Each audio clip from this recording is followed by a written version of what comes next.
సమస్యలు చెప్పారు. ఖచ్చితంగా ఎందుకంటే రాష్ట్రం విడిపోయిన కష్టకాలంలో కూడా ఆనాటి ముఖ్యమంత్రి చంద్రబాబు నాయుడు గారు మీకు రావాల్సిన హక్కులు మీకు అందజేసిన ఘనత చంద్రబాబు నాయుడు గారు అనే విషయాన్ని కూడా మీకు తెలియజేస్తున్నాం. ఎప్పుడూ జర్నలిస్టులను గౌరవించిన ప్రభుత్వం ఆనాటి నుంచి చంద్రబాబు నాయుడు గారు ఈ రోజు కూడా ఎన్డీఏ ప్రభుత్వం మిమ్మల్ని అందరినీ గౌరవిస్తాం. మీరు ఏ విధమైతే మీ సమస్యలు తెలియజేశారో మేము ప్రభుత్వానికి కూడా తెలియజేస్తాం.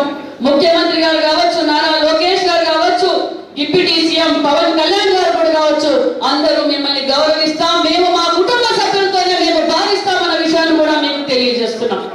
అదే విధంగా ఇప్పుడు సమయం కూడా లేదు కాబట్టి మీకు అందరికీ తెలియజేసేది ఒకటే, మీరు కోరినట్లుగా ప్రెస్ క్లబ్ జిల్లా హెడ్ క్వార్టర్స్ లో అవసరం కాబట్టి ఖచ్చితంగా అధికారులతో మాట్లాడి ఒక మంచి స్థలం కూడా కేటాయిస్తాం. ప్రెస్ క్లబ్ నిర్మాణానికి కూడా మా వంతు సహాయం కూడా మేము అందజేస్తామని కూడా మీకు తెలియజేస్తున్నాం. అదే విధంగా పెద్దలు అడిగారు, హౌసింగ్ సైట్ల గురించి అడిగారు. హౌసింగ్ సైట్లతో పాటు మరి అధ్యక్షులు వారు నిర్మాణం కూడా చేయాలన్నారు. ఖచ్చితంగా అది కూడా ప్రభుత్వం దృష్టికి తీసుకెళ్లి పరిష్కారం చేస్తామని కూడా మీకు తెలియజేస్తున్నాం.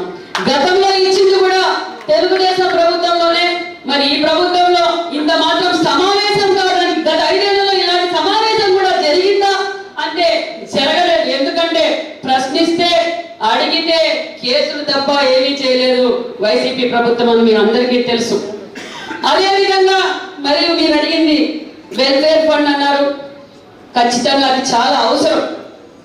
ఎందుకంటే ఇప్పుడు జరుగుతున్న సమస్యలు తెలుసు, జరుగుతున్న యాక్సిడెంట్లు తెలుసు. ఈ వెల్ఫేర్ ఫండ్ అనేది ఉంటే చాలా ఉపయోగం.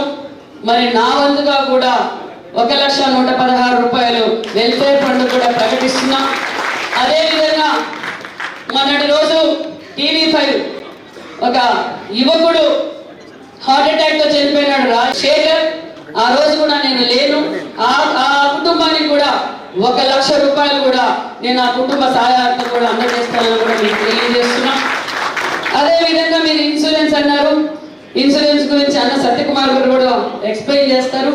అదే విధంగా మరి మా నియోజకవర్గంలో ఉన్న మా పత్రికా సోదరులు మొన్నటి రోజు వచ్చి అడిగారు, అక్క కట్టాలి అంటే ఆల్రెడీ కట్టేశాం.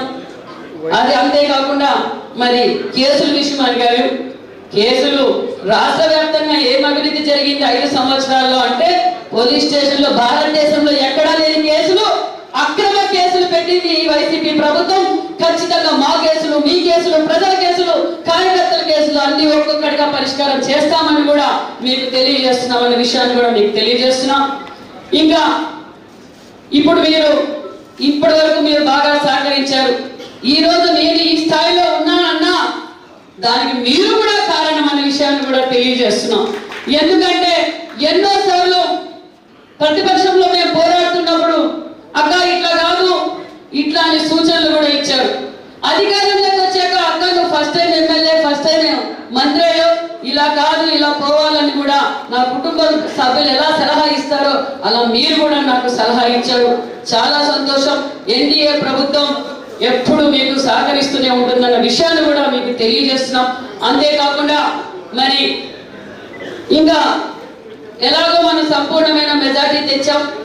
మీరు అహర్నిశలు ఒక పక్క కరోనా కావచ్చు, వరదలు వచ్చు, కరువు కావచ్చు, ప్రజా సమస్యలు కావచ్చు, ఎప్పటికప్పుడు మాకు కావచ్చు, ప్రభుత్వానికి కావచ్చు, వారల్లా సైనికుల్లా ఎక్కడైతే అక్కడ సైనికులు ఎలా యుద్ధంలో పోరాటం చేస్తారో ఇక్కడ కూడా మీరు అలా విధంగా పోరాటం చేశారు. కరోనా సమయంలో ఎవరు బయటికి రాకపోయినా మీరు చాలా చోట్ల వచ్చి ఇక్కడ ఇలా జరుగుతోంది, ఇక్కడ మెడికల్ ఇలా ఇబ్బంది పడుతున్నారనే విషయాన్ని ఎప్పటికప్పుడు సోషల్ మీడియాలో పెట్టి చాలా అలర్ట్ చేశారు.